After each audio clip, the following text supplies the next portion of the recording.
And welcome back. We just had to take a little bit of a delay, break, get refreshments, use a restroom, all that good stuff. And as I said, welcome back. And um, so this is our little PGA, Producers Guild of America, but more importantly, the big one that happened last night, the SAGs, or as they like to be called, the Screen Actors Guild. And we have a very special guest along with us to talk about this, and he's very good at his job, folks.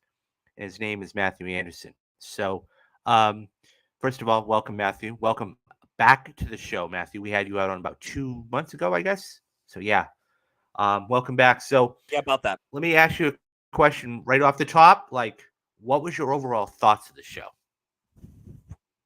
One word. Wow. Um, I, I thought, I knew a certain movie would do big. I didn't think it would be this big.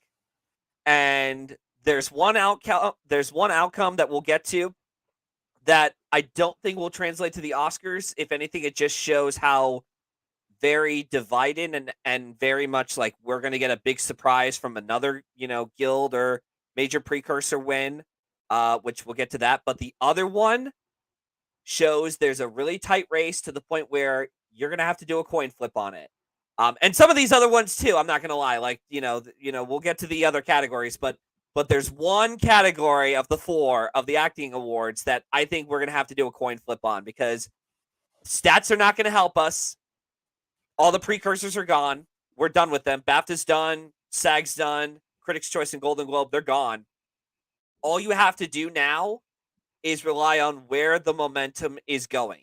And we got to pay a little bit close attention to those anonymous ballots we get every year. They don't always translate. Like, I know last year a lot of people predicted Penelope Cruz for Parallel Mothers over Jessica Chastain for The Eyes of Tammy Faye. But we might want to pay a little bit of attention to where the momentum's going. Like, what's the feel of the room, But we'll get to all that later. Yeah.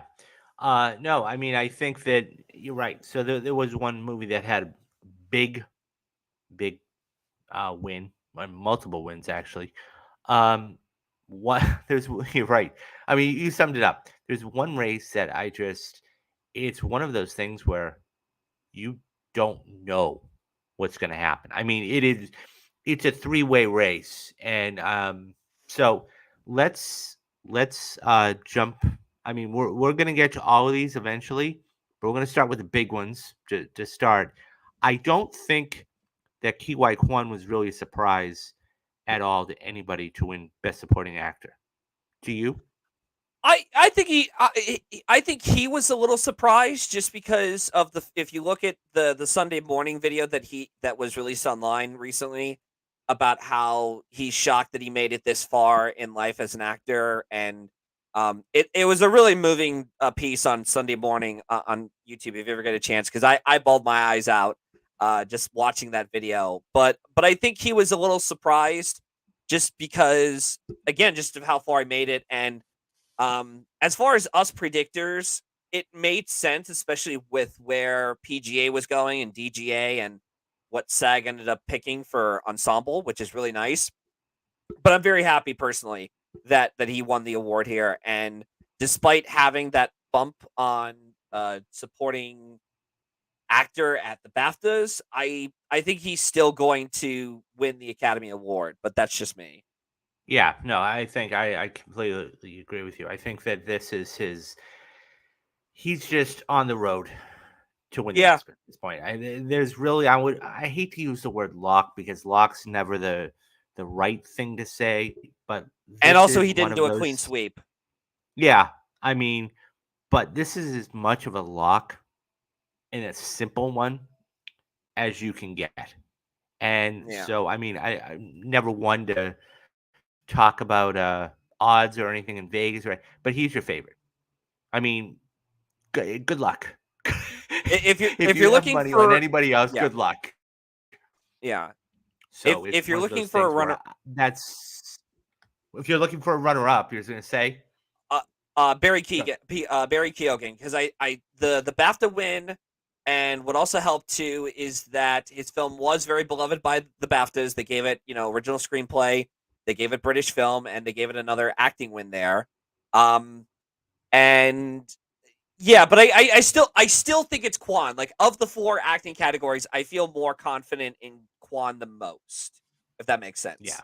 So yeah, no, and it's just we let's I know this we were talking about PGA and SAGs, but let's touch upon the BAFTAs for a minute. I mean, All Quiet was so a lot of people had thought that okay, it's probably going to get three, okay, best international film, and a couple of others, and it was nominated for 14 BAFTAs. It ended up winning seven. It ended up winning seven BAFTAs. And it was one of Yeah. those things where you go, wow. Now, I know it's out there. So, what do you think the chances are now that there's seven BAFTAs it has under its belt? By the way, Edward Berger, I don't want to say nobody saw it coming, but I think that was a little bit of a shock to a couple of people, including myself. Um, Yeah. because the Daniels have been the perennial favorites the whole year with everybody. So let me ask you this: does those seven BAFTAs help or hurt All Quiet's chances to have a big night? Yes and no. So when I saw the BAFTA wins and I looked at the records for how many, like last few years that have won like the most awards. So stuff like 1917 and The Revenant, that yeah, they won the most prizes there, but they ended up coming a little bit short at the Oscars. Now, I do think the seven BAFTA wins it got does not show me proof that it's going to win picture. It does show me proof that it is strong in some of the other tech categories. So international film, we already brought up. Cinematography, it's probably going to win that Oscar, even though it's not nominated at the Cinematography Guild, which might go to something like Bardo, or even do an upset and say, screw it, we'll go with Maverick there. Um, and I really think, and I've always been hesitant ever since the BAFTA nominations came out, it won score. It won over Babylon. And I've been telling people for weeks, guys, this got nominated for BAFTA and it won there over Babylon. And like and even looking at the precursors, like Golden Globe and Critics' Choice have all split on score. And whenever we get a three-way split between BAFTA, Critics' Choice, and Golden Globe, they usually go for either the best picture winner, or they go with the film that has like a sound nomination. And the only one to have that is All Quiet. So I do think All Quiet's probably going to do okay at the Oscars. And it's got enough healthy support. Even Colin Farrell went on record at some red carpet event. It might have been at the SAGs, or it might have been somewhere else, saying like he was so moved by All Quiet on the Western Front. And you look at what's going on in the Ukraine. So it's so I do think it's going to win a healthy amount. I just don't think it's going to win picture. Is all. No, That's I the don't only see. thing that's the only thing that the seven BAFTA wins taught me, was it's it is beloved by an international branch. And while it isn't a British war film, it's a German war film.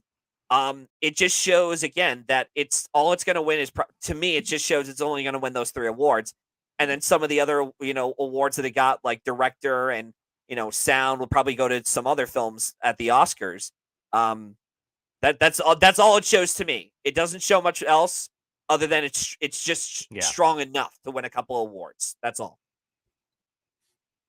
yeah, I would agree with that. I would agree with that. I mean, it's not. I mean, while it had a lot of wins, I wasn't going to blow anybody's socks off. So I mean, I never thought it was ever going to win Best Picture. I just it was there. I mean, there was so many Mhm. other films there that were, but international and all the other ones I think are a bit, you know, I won't say locks, but I there's a good chance. Go ahead. I also want to say too, this is showing a little bit. I don't know if this is going to be a fluke, or if the fact that, like, Netflix is starting to learn their lesson a little bit more. But we got to keep in mind, they started campaigning for this film, All Quiet on the Western Front, around December, when the Oscar shortlist and the BAFTA long list came out, and did incredibly well on both of those lists. And that's when they started campaigning it for Best Picture, because at that point, prior to December, They thought, oh, well, let's try to even the odds a bit. Let's try to get Glass Onion or Pinocchio or White Noise in there. I think it was White Noise, and let's try to get some of these other films. And I wonder if the BAFTA wins is either going to be a fluke or a sign of Netflix realizing they cannot campaign for the director themselves to the Best Picture win or to these other tech wins. They need to campaign the film itself, because chances are, if you do that, it just showed at BAFTA, you can do incredibly well. And we're going to, again, it's way too early to talk about this, but there's another film that Netflix is going to have on their conveyor belt by next year, hopefully by this time. And we shall see if Netflix is going to learn their lesson and put some stock into that and say, we're not going to campaign this said director. We're going to campaign the movie itself. We don't know. It's like anything can happen in a year, but I hope Netflix overall learns their lesson from this. Like, you cannot start campaigning Martin Scorsese for The Irishman and expect 8 wins out of your 10 nominations at the Oscars. It's just not going to happen. And they tried doing it, and it ended up blowing in their face. They got no wins at all. So I just hope that's something Netflix can learn from this incredible win for All Quiet at the BAFTAs. Yeah, and speaking of Scorsese, and we're going to move on here in a minute, I think that, that's going to be one of the most anticipated movies next year is Killers of the Flower Moon. I mean, Yep. Scorsese's, he's going to be coming out with another movie. You got DiCaprio in there, De Niro, that a lot of people. Eric Roth is co-writing the script with him, with Scorsese. So, yeah, we'll see what happens. Interesting to see what happens. Okay, let's move on to, and this is, okay, let me preface it by saying this, guys. Everybody, it's one of those things where you have favorites, and then you have, I won't say dark, I'll call them dark horses, but, and that's Jamie Lee Curtis. So, preface it by saying this, guys. I love Jamie Lee Curtis. Love her to death. I think she's an amazing actress. True Lies, Halloween, Knives Out, whatever you want to say. Yeah. This was definitely, I think, a shock to a lot of people. Even she was. Was it a shock to you? You got to be kidding me. Oh yeah, no, it shocked the hell out of me. The first thing I thought to my head was like, what the hell? And the other thing I got to say is, this is showing to me, it's showing that how much love that they're giving Everything Everywhere All at Once. There's so many things I got to say about this category. Go for it. Yeah, please. The others. Please. So this win is showing proof that that's at least the actors branch are watching the movie. They're respecting and loving the shit out of it. And we'll get to the other 2 categories in a minute. And the other thing it's showing me is that, like I said, right as it was about to get nominated for Best Picture, I thought to myself, if Jamie Lee Curtis is nominated for an Academy Award, at the barest minimum, it's going to get older voters, who love Jamie Lee Curtis and have follow their career all throughout since, Halloween and such. Mm-hmm. And it's going to get them motivated to start watching the damn movie, Everything Everywhere All at Once. And, whether or not, regardless if they love it or hate it, they're at least going to watch it for Jamie Lee Curtis at the barest minimum. Like the older voters who are just like, I'm not going to watch this weird, movie with the hot dog fingers and people fighting for butt plugs. I'm not doing that. But this was proof. And the other thing that also helped too was that, as we said, Jamie Lee Curtis is like a big icon star. I should also point out that the SAG voters themselves is comprised of, I'm looking through my notes here real quick. It's comprised of 30,000 voters that that are influencers, radio hosts, TV and film. So for all we know, and this is just my opinion, of course, this SAG win only just proves how strong Everything Everywhere All at Once is in general. I don't think it's going to prove Curtis is going to win the Academy Award, though.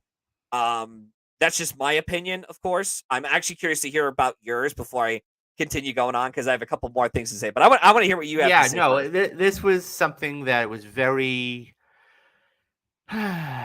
interesting. Okay, look, I'm really curious to see. This was I mean, look, I'm first and foremost, I'm extremely happy for Jamie Lee Curtis. Okay, I don't consider this to be a career win or a career achievement or a lifetime.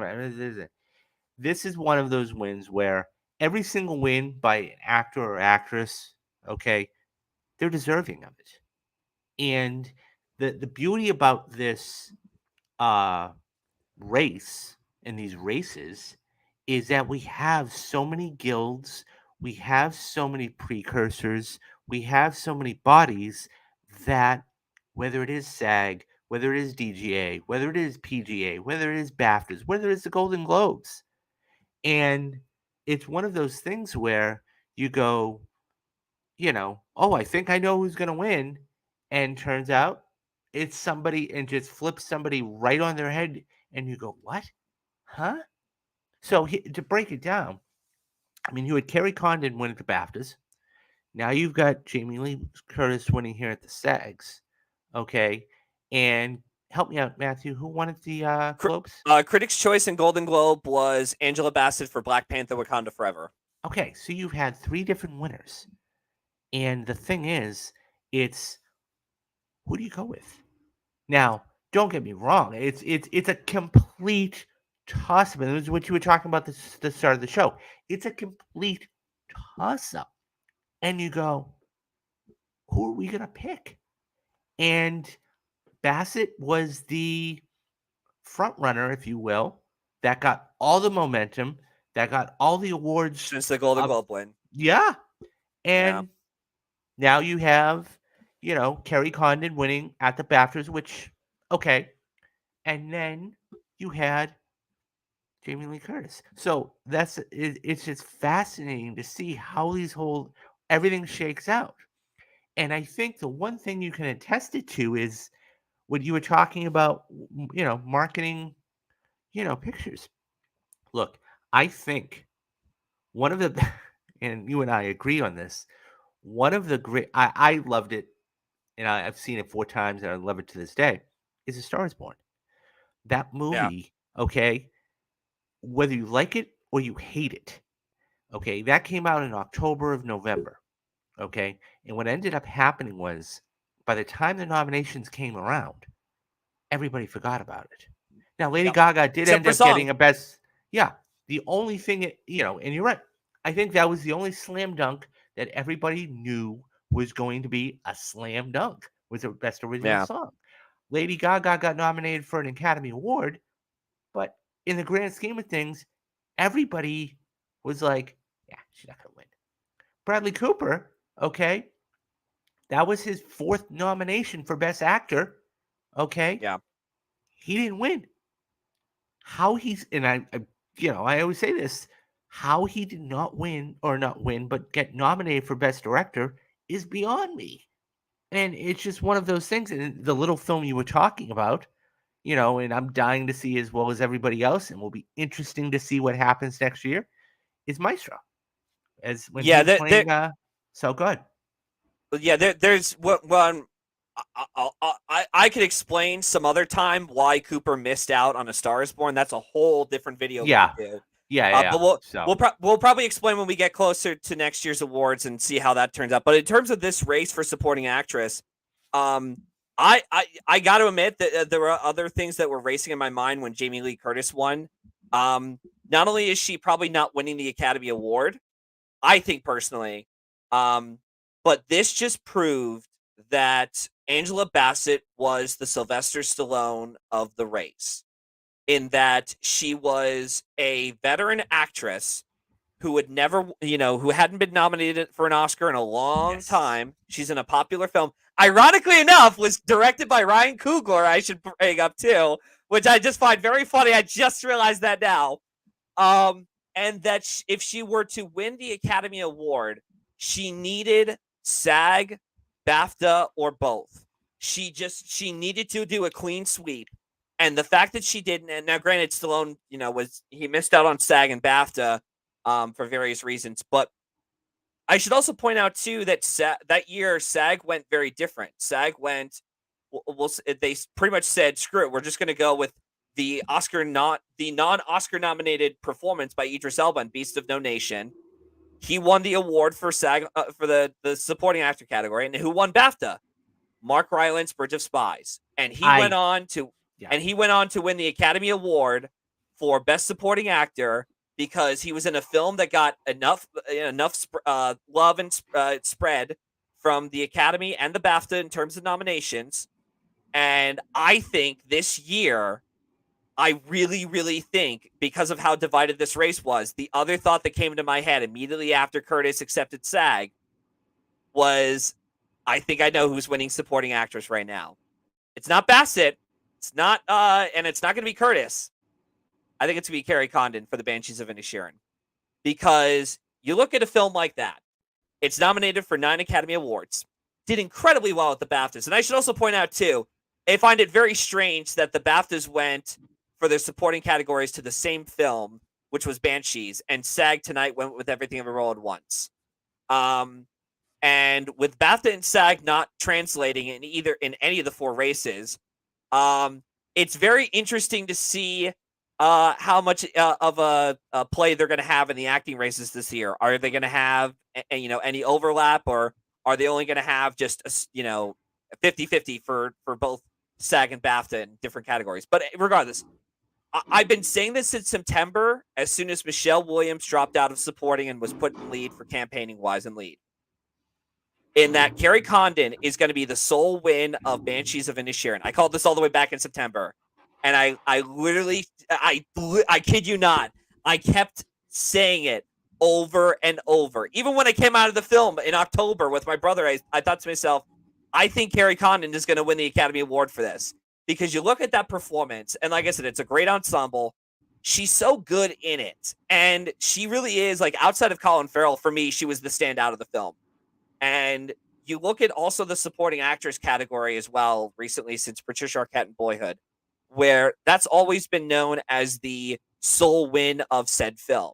And if they want to take Banshees home with an Oscar, supporting actress is going to be, because Martin McDonagh is not winning original screenplay. I don't think. I really don't. After seeing the PGA, DGA, and SAG tonight go, heavily for Everything Everywhere All at Once, I really think it's going to be Condon. And we've also had, whenever we've had these like really tight races in these categories, we always have to ask, what did BAFTA and SAG go for? And the couple examples I'm going to bring up, Olivia Colman won for The Favorite, won at the BAFTAs as well, and she got the Oscar. Anthony Hopkins for The Father. Let's go even further back, David. Let's go back to who was the other guy? The other person. Tilda Swinton, Michael Clayton. Won the BAFTA. That was also another different set of winners. Golden Globe, Critics' Choice, BAFTA, SAG. SAG went for the veteran actor as well. BAFTA went with whoever they wanted. And even go back even further to 1996. But granted, the BAFTAs were after the Oscars. But still, they went with Juliette Binoche for BAFTA for English Patient, and everyone on the face of the earth thought, who was it? Lauren Bacall for Mirror Has Two Faces. She's a legendary actress. She's going to win the Oscar. And what was the film that the Academy loved that year so much? The English Patient. And it won 8 other Oscars, and it won, and the 9th one was Juliette Binoche that year. So I'm going to call it right now. I feel more confident in predicting Carrie Condon for The Banshees of Inisherin. I know that there are some friends out there who I will not mention by name said, you're fucking full of shit. There's no way that Carrie Condon is going to win supporting actress. This was all the way back in September, by the way. I said, just keep an eye out. She might win this. And I'm sticking with her because I feel more confident in predicting her than I do Angela Bassett, or even Jamie Lee Curtis. And by the way, anyone who is predicting Jamie Lee Curtis, good luck. All I have to say, and you look at the stats for that. The last time an actor only won SAG and then went on to win the Oscar, Morgan Freeman for $1 Million Baby. That was the last time that's ever happened. So I understand, yes, there is a lot of love for Everything Everywhere All at Once, but you have to keep in mind that the Academy recently has loved the idea of spreading the wealth. And we just saw also, too, in The Year of a Star is Born, every Best Picture nominee that year got an Oscar win for something. So that's something we want to keep in mind when we're predicting the Oscars. But yeah, I think if anything, this win has shown that I'm going to, push the nuclear button. I am predicting Carrie Condon to win supporting actress. Yeah. No, it's one of those things where just this is You what got to go makes with your it. gut. Yeah, no, absolutely. But this is what makes these races so fascinating and interesting, because just when you think you have one person pegged, something else happens and it just turns it right on its head. You go, what? Huh? How? Yeah. And by the way, that Mark Rylance, I still remember. I had to pick my jaw up off the ground. I So did still I. for Mark Rylance, Bridget Spies. And I'm just saying, they present, and the Oscar goes to Mark Rylance for. I went, because Yeah. here's the thing, I saw both, but the other thing was I watched Bridget Spies, I watched Creed, and then I was flipping through the channels a couple months later, and I saw Bridget Spies on. It was right in the first 5-10 minutes, and I went, okay, I'm gonna give this another try, because the first time you watch something, sometimes it's whether you didn't like it or the experience or whatever, Yeah. and I watched it, and I'm like, yeah, Yeah. okay, It's yeah. that to me. So, anyways, Yeah. I can completely see where you're coming from. Okay, Are you go predicting for it. Carrie Condon, by the way, for the Oscars, or you're just I waiting? I'm just gonna wait. Okay. I All think right. it's I one of those things. No, do let me know when you have a final result, because I would like to know. yeah, yeah, because I'm it's one sorry. of those things where no, yeah. Okay, let's before we get into the two I think that are going to cause a lot of chaos. Let's move into the best ensemble. So everything, everywhere, all at Yeah. once, as everybody knows, just cleaned up. Um, Yep. and this was another major win for this film. And so, I mean, I would you call this almost the equivalent of Best Picture at the Oscars? I'm I'm sorry. What was that? Would you call this almost the equivalent of Best Picture at the Oscars? I mean, like, not really. I mean, it does help for sure. Like, it helps other films like Coda and, what was the other one that it really helped out? Spotlight was another one that it helped out for. Hmm. I guess to the actors, but like, sometimes the SAG ensemble prizes don't translate at the Oscars, like Hidden Figures or The Help. They won the awards because it was the most like showy, it had like the most actors of the ensemble, or they had like TV actors involved or veteran actors. Hell, even the Birdcage one for SAG ensemble. It's like second year it presented the category, but that wasn't the they never started using that as like a reliable precursor, us predictors, until I think it was around Shakespeare in Love when they started winning SAG ensemble. But yeah, I guess it would be the equivalent, but like I said, it's kind of like a 50-50. Like, what you have to look at what Yeah, the races are that year to know if it's going to help out for a Best yeah, Picture win or not. But it just clearly did. yeah. So, um, another win for Everything Everywhere All at Once, and this is just another great sign for this come Oscar night. And it's Yep. just, you know, there's not much more you can say about this movie that hasn't been said, and the success of There this is one movie. thing, One thing, go for it. uh, which is actually two things. One, why did you hire Mark Wahlberg to present the award to them, especially his And we past gotta talk history? about this for a minute, because Uh, here's the thing, like that I'm I was watching. What are you doing? Like I I didn't was know all of the. Oh, I didn't know all of his history. Okay, and it's 14 years later, and that seemed very strange, to Yeah, say it's the very least. questionable with his past history. Yeah. Um yeah, and then he's presenting the awards like, "Oh, I have to say them." "Oh, okay." And I'm like, Do you not were you not given instructions? Like, did you not show up to the rehearsals?" You know? And then like he says like, Did he "And say women women are are talking? By the talking." way, He yeah, did. yeah, He yeah, yeah, did. yeah, yeah. Yeah. Women are talking. Oh my god. Jesus I can Christ. only So yeah, I imagine. don't know. Yeah. So I mean, Wow. look, I'm all Oh, for forgiveness. And, yeah, go ahead. Go ahead. And the other thing, finish your thought on Mark Wahlberg, and then I'll No, I talk was one gonna last say thing the about other thing Everything is Everywhere. I'm willing to forgive anybody that's 14 years or whatever the thing is, but you And they've gotta get it acknowledged that right. what they did was shitty. I mean, this isn't as bad as the Moonlight fuck up, but it's and anybody who remembers that. But As soon as they announced Mark Wahlberg as a presenter, I was like, please tell me he's not presenting who I think he's presenting the award to. And then he came out on stage. I'm like, oh fuck, for fuck's sake. But okay, yeah. So the one thing I'll say about the PGA, DGA, and SAG wins record, for anyone out there who's not aware of this, I'll just read off the films. So the list of films that have won PGA, DGA, and SAG are American Beauty, Apollo 13, American Beauty, Chicago, The Lord of the Rings, Return of the King, No Country for Old Men, Slumdog Millionaire, The King's Speech, Argo, Birdman, and now Everything Everywhere All at Once. So anyone out there trying to doubt Everything Everywhere All at Once winning picture at this point, and the fact that it won on a preferential ballot, all I have to say is, who's the number 2 then? Because there is none. You could argue, well, The Fabelmans and Banshees and All Quiet, but the Fabelmans and Banshees. So let me ask you this question: since Yeah. you brought The Fabelmans up, do you think it's walking away empty-handed? Yep.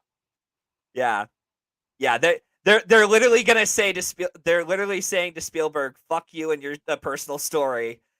We don't care. We much prefer all these other films nominated." But it's the other thing. It's always about these awards, and even especially with the overdue actors, it's all about timing and competition.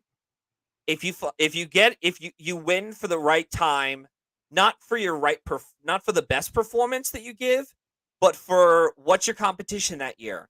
That's why we get all these actors winning their overdue wins, like Kate Winslet for The Reader, or Leonardo DiCaprio for The Revenant, or even, I'm trying to think of another one, Viola Davis for Fences. It happens. You got to look at the field.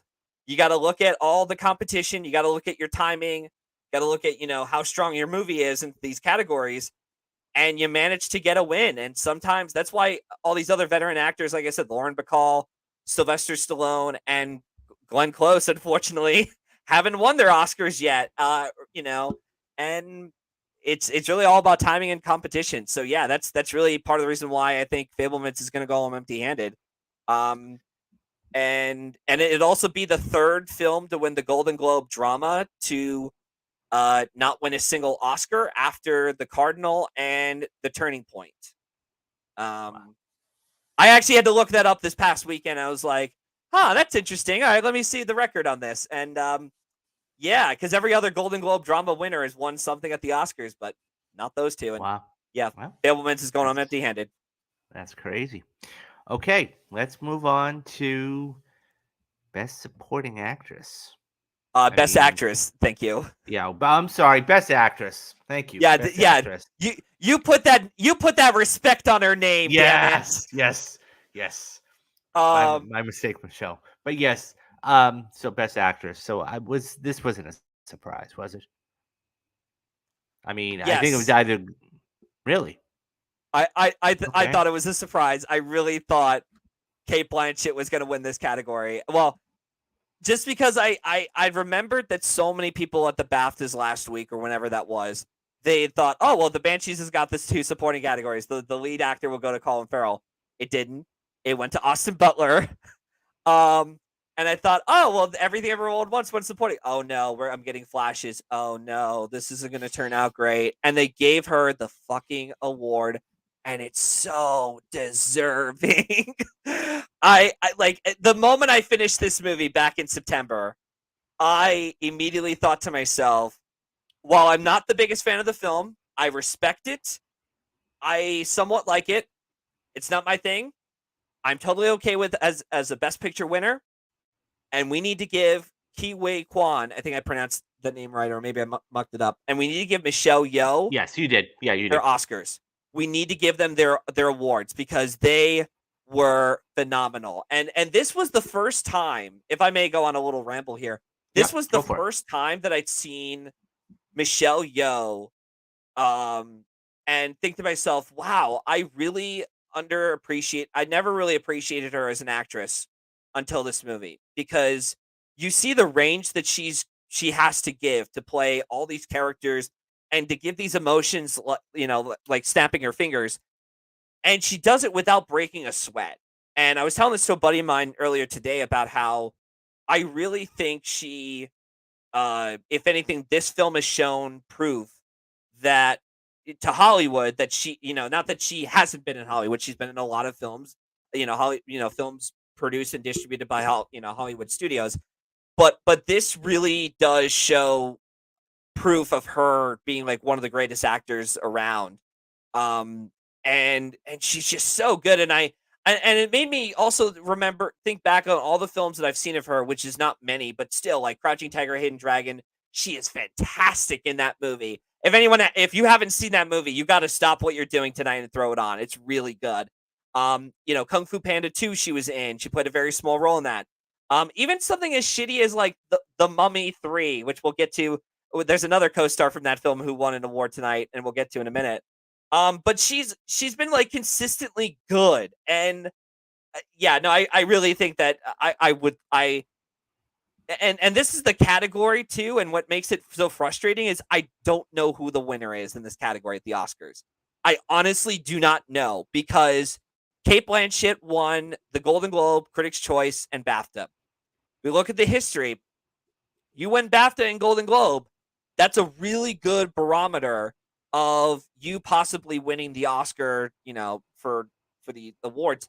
But it hasn't gone that way recently with the last two winners we had, which was Frances McDormand and who was the other one? Jessica Chastain, where they either won the SAG or BAFTA, but they never won the Golden Globe. And I don't know what's going to happen this year. Like, is it going to be Michelle Yeoh?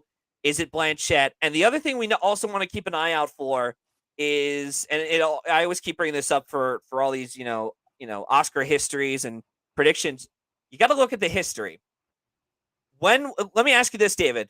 When was the last time we had a woman of color win the lead actress category at the Academy Awards? Halle Berry from Monsters Ball. Correct. Do you know what movies were up for Best Picture that year? That was 2001? Yep. I don't off the top of my head. Okay, the two movies I'm going to bring up for the sake of this conversation and to make it a bit shorter, is Moulin Rouge and In the Bedroom. They were both directed by Baz Luhrmann and Todd Field, respectively. And this year, we have a competition for Best Picture with Elvis, directed by Baz Luhrmann, and Todd Field directing Tar. And I also want to point out, too, that was another year where Todd Field's film was considered the frontrunner for lead actress. Granted, Sissy Spacek that year didn't win the BAFTA. She lost to Judi Dench for Iris. And they gave the SAG award to Halle Berry for Monsters Ball. There's a good chance that Michelle Yeoh could be our second woman of color winning lead actress. And on top of that, I should also point out both Michelle and Halle Berry, prior to their Oscar wins, won the National Board of Review for Best Actress. And it would be like the only two Bond girls in a Pierce Brosnan era film to win the lead actress Oscar. Like, That's it's crazy. so nuts. Like, I crazy. do not know what to do with this category. I really do not know. And it makes me also question too, and I was on a call last night, and I think David was on there too.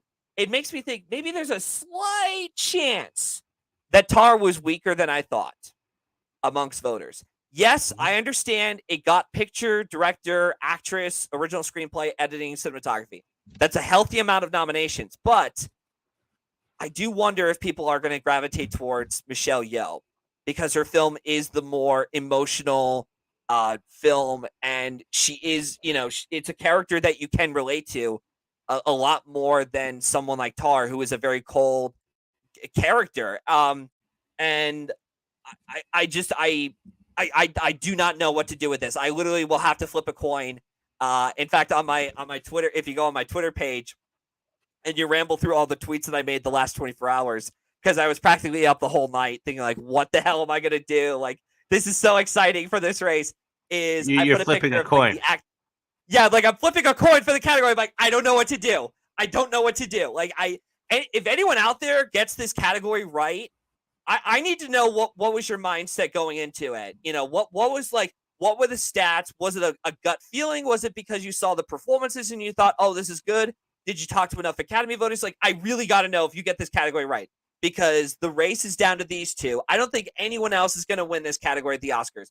Michelle Williams, Andrea Riseborough, Ana de Armas, they are not going to happen at the Academy Awards, I think. It's down to Kate Blanchett and Michelle Yeoh. And I I would do not totally know agree what with you. happens. I don't know I would what's going to happen.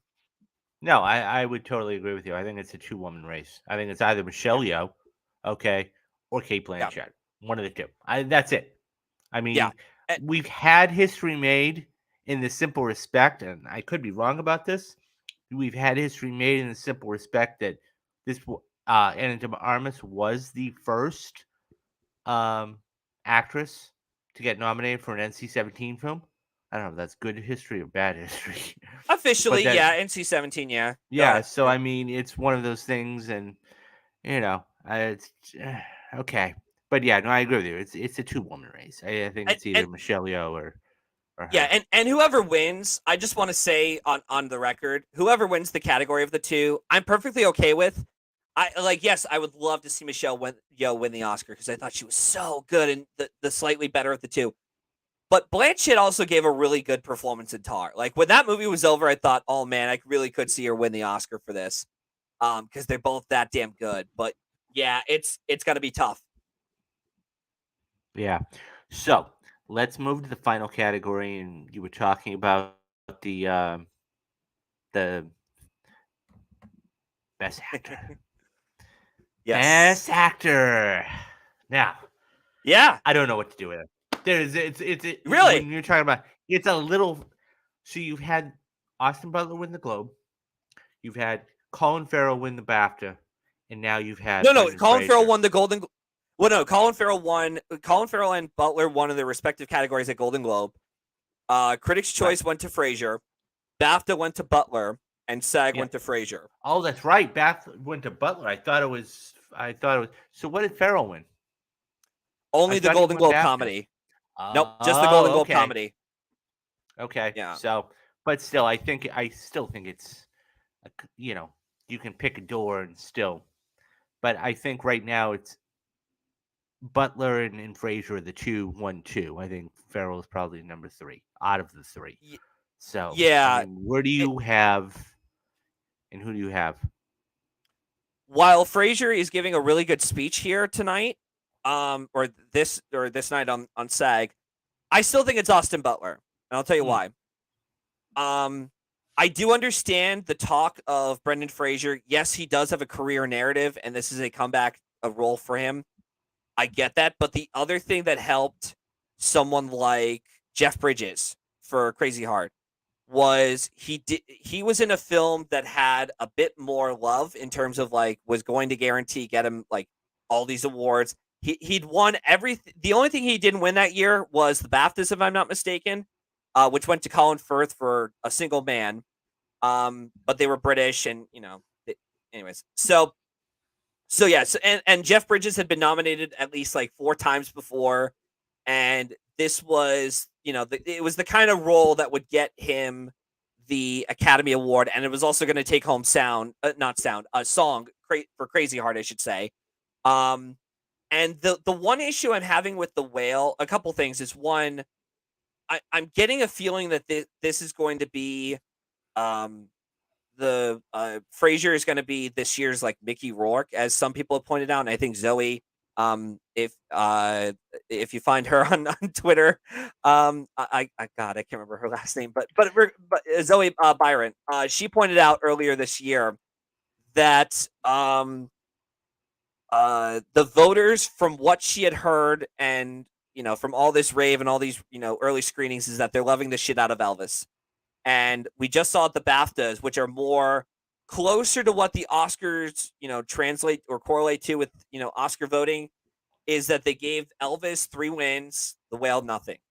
And The Whale's not even guaranteeing a makeup win. And we have seen before makeup and the acting category split up, but but the other thing I will say that also helps Butler is he's in a transformative role. And we just saw last year Jessica Chastain win for The Eyes of Tammy Faye, who had also won makeup. We'd also seen years before with Marion Cotillard, who won the BAFTA and surprised at the Oscars, by the way, won in a transformative performance. That's not to say The Whale isn't a transformative performance. It is, but it's not it's no longer the front runner to win makeup at the Oscars, and it needed the BAFTA win.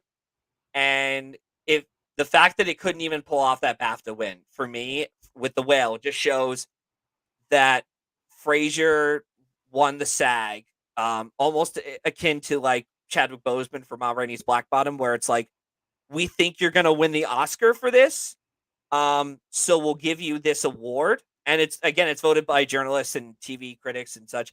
And even Howard was it Howard Stern? I think it was. He was on a Howard Stern show. Brendan Fraser was, and he was saying like, "You're gonna win the Academy Award. You know that, right?" And he's like, "Oh, I can't remember what the hell he said, but it's giving me that feeling of like maybe Butler is gonna win this category, and whenever it's a split, if we're ever like divided on what's gonna win of the two, usually go with the biopic performance. Yeah, biopics. The Academy loves. I mean, you can go through the years. They love biopics. Love biopics. Yeah. There's such catnip. Yeah. I'm sorry, go ahead. You can go all the way back to 1983, 82 or 83, when Ben Kingsley won for Gandhi. I mean, yeah, he won over all the way through, Dustin Hoffman. For Tootsie, which is, an amazing movie. But it's one of those things where, whether it's, a couple years ago for Rami Malek with Bohemian Rhapsody, whether it's, Gary Oldman for A Star Is Born, or whether it was Gary Oldman in The Darkest Hour. Darkest Hour. Yeah. Theory of Everything, Eddie Redmayne. Yeah. We also Matthew McConaughey for Dallas Buyers Club, Daniel Day-Lewis for Lincoln. Like recently, they've had a huge hard on for it. Colin Firth even for The King's Speech. Yep. Biopic performance. No, I was gonna say Morgan Freeman, but he didn't win for Invictus. But it's just, it goes to show you when there's a trend. And so just tell everybody before, make your point, and then go ahead and tell everybody who you're thinking of possibly for the Netflix movie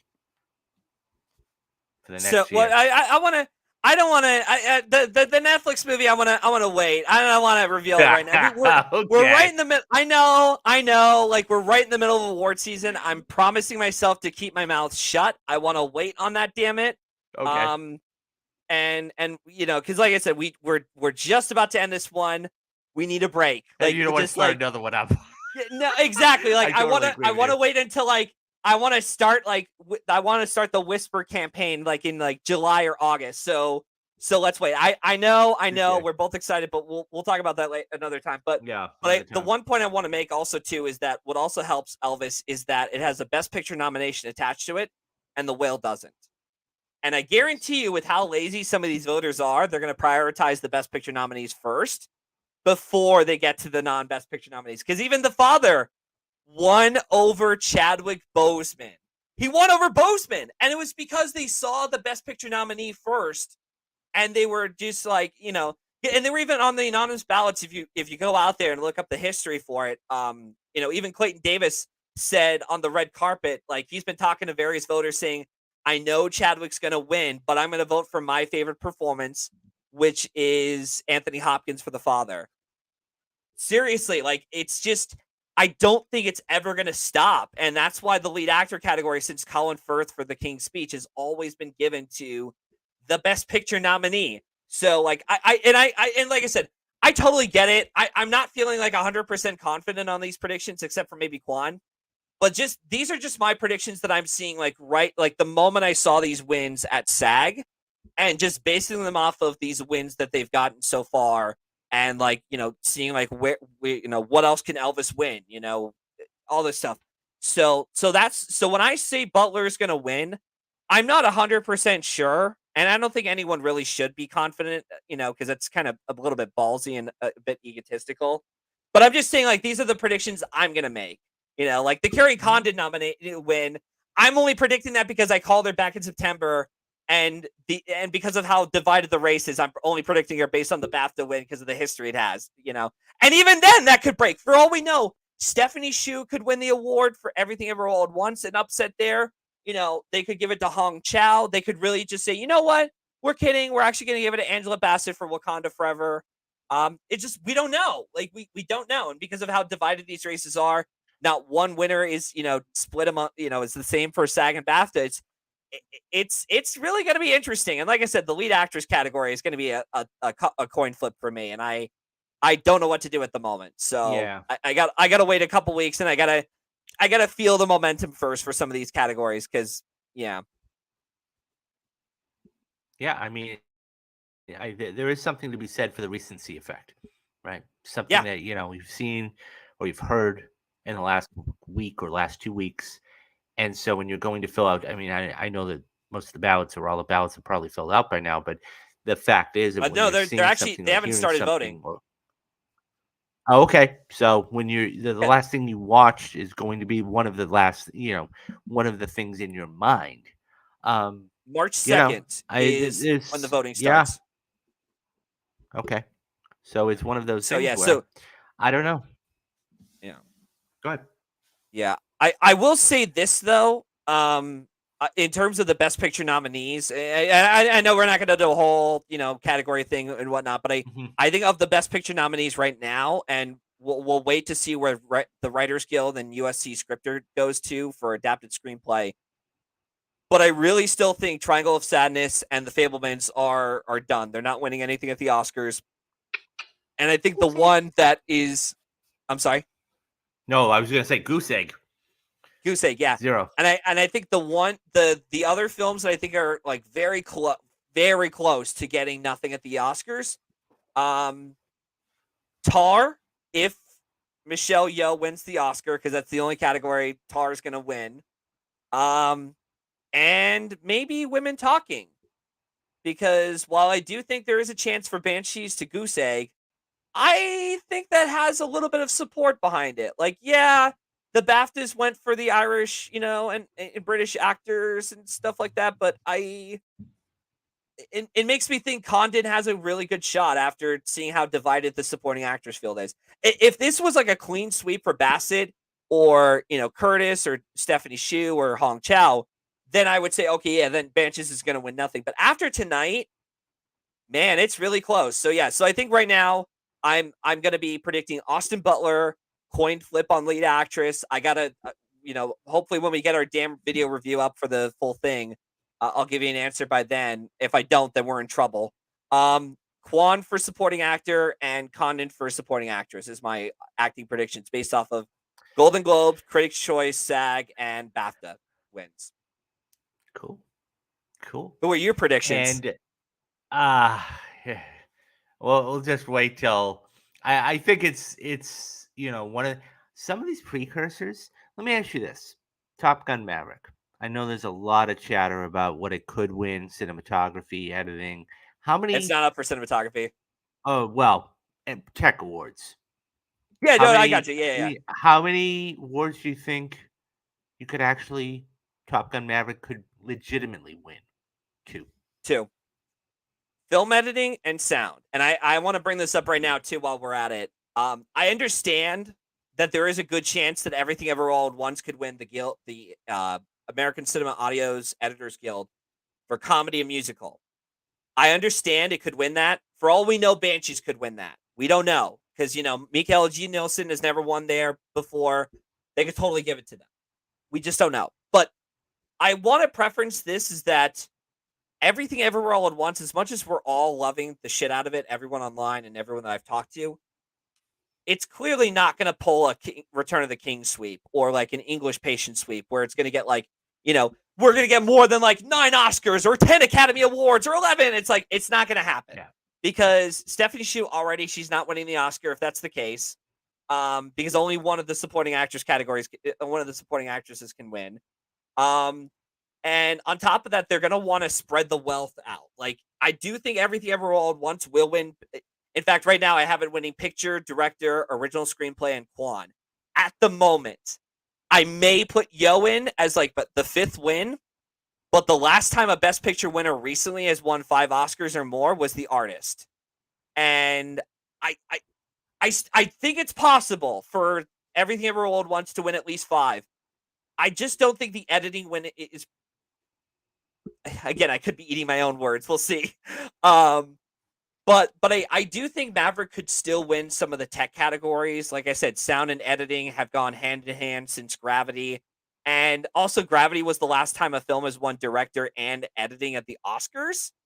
So yeah. So like I'm not saying I'm doubting Everything Everywhere All at Once's chances to win editing, but like you got to realize they're going to spread the wealth. And and the other thing too as to why I'm probably not going to predict it to win editing either, Everything Everywhere, is I've been burnt before by predicting the non-sound nominee to win editing. I did it with Vice. I did it with Trial of the Chicago 7. And what won those years? Fucking Bohemian Rhapsody and Sound of Metal. And they also won the sound categories too. And I'm also aware too that the sound category is also very competitive too because of All Quiet. But we got to see what happens with the Sound Mixers Guild coming up soon because the Sound Editors Guild they were willing to give Top Gun Maverick something there. And Everything Ever All at Once came up short. Granted, it's not up for the Sound Awards, but random wins at these guilds, like I think it was like Shape of Water won the Costume Design Guild over Phantom Thread. It's like that was kind of proof, a little bit of proof to show that some of these guilds and members of these like respective guilds are giving the awards to the Best Picture winner. Probably, hell, I think even a Birdman won, like it was like a production design win. I think at like the Art Directors Guild. I think years ago. I could be wrong, but it's things like that. You got to look at the tea leaves. You got to look at where are some of these guilds lining up. So that's just something that we have to consider. So while I think it's possible for Best Picture to go to, it's probably going to go to Everything Ever All at Once. The better question is how many it's going to win. And also Argo was the last Best Picture winner to win editing as well, which also had a sound nomination as well. There's a lot of stuff. I know a lot of us are very excited. We're going to, probably predict the shit out of this and, be like, what's going to happen? What's going to happen? Let's wait for the guilds. We've also seen cases before where the BAFTAs have gone different ways. They gave The Revenant sound, and they gave it the sound mixing award at the Guild. And what happened at the Oscars? They gave sound and editing to Mad Max Fury Road. So let's breathe a little bit. Let's wait to see what happens in a couple weeks because anything can change. And that's including Women Talking, because if that wins the Writers Guild, then it's probably going to win the Oscar. We'll see, but yeah. Any other thoughts you have? No. It's just one of those things where and I keep saying it over and over and over. That's the thing about this. There are so many precursors. There are so many award shows. There are so many bodies that you really can't anticipate unless it's like a Kiwai Kwan to just run it out, accept BAFTAs or whatever it is. And, I mean, that would be, but then again, anything can happen. Anything can happen. And that's the beauty of these award shows. Yeah, and I'm pretty sure the last time that a film swept the editing, like major precursors, granted, Critics' Choice didn't have an editing category at the time. I think it was Gladiator. Gladiator won the dramatic category in editing, and it won the BAFTAs. But Traffic was the one that won editing at the Academy Awards. So it's going to be interesting. Like I said, we got to look out for these guilds. And I think Top Gun Maverick's going to win 2 Oscars at the barest minimum, which, funny enough, I actually predicted that since like I came out of Elvis. I remember telling my buddies, I'm gonna give them a shout out here, Nico and Zeddy from Chicago, who were just like they kept pestering me for days after they saw Elvis at like an early screening or something, and they're like, Matt, you got to see this, you got to see this, you got to see this. And I saw it, I was like, guys, I didn't like it at all. I thought the editing was obnoxious and really terrible. And I even told Zeddy to his face, I said, if you're gonna force me to predict an editing sound combo win for one of these films, either Elvis or Top Gun, if those are my two choices, this is back in June, by the way, I would much rather Top Gun win than Elvis. And at the time, I was just like, there's no way that Top Gun's going to even get nominated for Best Picture, and I think it made like $1 billion at this point, but I'm like, there's no way they're going to do it. But if you're forcing me to choose between these two for editing and sound combo wins, you bet your ass I'm going with Mavericks. So yeah, I just want to, yeah. So like I said, yeah. So anything could happen in like 2 weeks. So yeah, we'll see. Yeah. Okay, guys. So that's it. That's our wrap up of the SAGs. We have what, 2 weeks, 2.5 weeks to, just about 2.5 weeks to Oscar night. Just about two. It was actually 2 weeks from yesterday.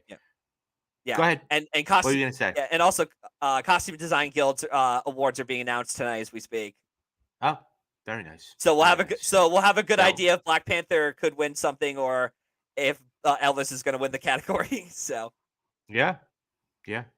2 weeks. That's what we have until the Oscars. We've got a stacked March for you coming up. We have, this week we're going to be doing Creed week, and Kyle and I are going to be sitting down and watching Creed and Creed 2, and then on Wednesday I will be going to see Creed 3, and then I'll probably go back and see it again on Friday. We will be doing a spoiler cast for you guys on the 4th. That is a Saturday, and then stay tuned for us. We will be back here. Kyle, myself, Tyler, and probably Destiny will be back here on the 5th with a Sunday, and we're going to be doing The Last of Us, and then we're going to be doing a Mandalorian watch through, guys, once a week, and it'll be dropping on Wednesday. Kyle and I are going to be sitting down talking about the Mandalorian, and I just finished season 2. I thought it was good, great, but we're going to be doing one anyways. I said we're going to be doing one, so we are going to be doing one. And it's one of those things where, as I said, not to mention, we have our perfect movies series coming up. This month, coming up in March, we're going to be doing Heat, Michael Mann's classic 1995 film starring Robert De Niro and Al Pacino. It's a perfect movie, in my opinion, for several reasons, which you'll find out in the video. And then the first reactions. I have to do Fargo. I'm just going to sit down and watch Fargo in the next couple of days. In March, the movie or the show? The movie. The movie. So, gotcha. Yeah, and then in March, I'll figure out which one we're going to do, and you guys are going to get a first reaction video from that. And you're going to be getting a weekly roundup, and you're going to be getting a ton of stuff. So, what I would suggest is, and ask nicely, what that says on the ticker. Please hit that like, and please hit that subscribe button. If you want all the content of all Hollywood, TV, streaming, feature films, this is the place. We get great interviews, just like Timothy Good. Okay, Kyle interviewed Timothy Good, the Last of Us editor. He edited the whole show. Fantastic job by Kyle on that, by the way. And of course, we always have fantastic people like Matthew come back and talk about the Oscars and movies. We will be having you back before the 12th. Don't you worry. I'm gonna make a spot for you. You better. We'll sit down. Yeah. Oh, I will. Tell our viewers real quick. Go for it.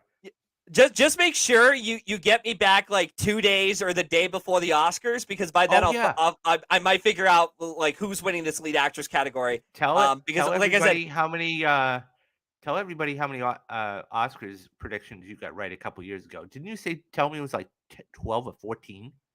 So last year it was 20. Was it 21 out of 23? I missed 2 categories: original screenplay and animated short. But everything else I got right last year, and And I by the way, the short categories, do not. I'm gonna let you know right now. Do not trust me on the shorts because I barely do well on them. Okay, so if you're gonna rely on me to predict those goddamn shorts, do not do it. Okay, just don't. Okay, go to someone else who's more reliable. You know, just don't talk to me and don't put all the money and be like, oh well, Matt said this short film is gonna win, so I'm gonna put like my home mortgage on it. I'm like, don't Yeah. do it, please don't. Yeah. So but yeah, he's very good at what he does. He's I try to be like, very good at what he does, and so we're gonna have him back. Oh well, when you can get that kind of, and the other thing I'll say about Matthew is this, we were talking about history and everything, and he's shown this to me, guys. His spreadsheet is legendary. I mean, I when just I started talk, it. I'm not Yeah, kidding you. Legendary. I just He has it for I SAG, just yeah BAFTA, Golden Globe, yeah CCA, DGA, PGA, all these yeah Oscars. It's unbelievable. And he sent me just a tiny little speck. I So I he knows what he's I've been doing. updating them actually. Yeah, I've been updating them actually since we last spoke about that. In fact, I actually took that little. I think it was Mark Johnson on. If you're on there, buddy, love you, man. You're amazing. But it was actually I took a little bit of like a little piece from that. I'm like, oh, he's doing like a spreadsheet, or someone was. I was like, huh. All right, let me try this out and see what happens.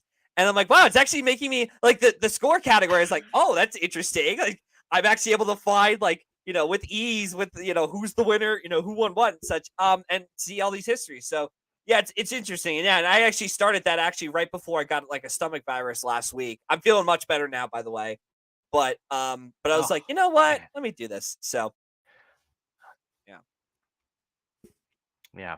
But yeah, so it's incredible what he does and how he does it and whatnot. So we're gonna have him back before the Oscars. Like I said, guys, stay tuned because we got a ton of stuff coming up on the channel, and you're not gonna want to miss it. Okie dokie, that is all for today. I hope you enjoyed this little preview, or I shouldn't say preview, but after show. We'll definitely be doing a Oscar preview show before the Oscars, and yeah, guys. So do the 3 things you need to do: be safe, be careful, and have a great day. He's Matthew. I'm David, And and good you luck have been with your watching. yeah. Bye bye.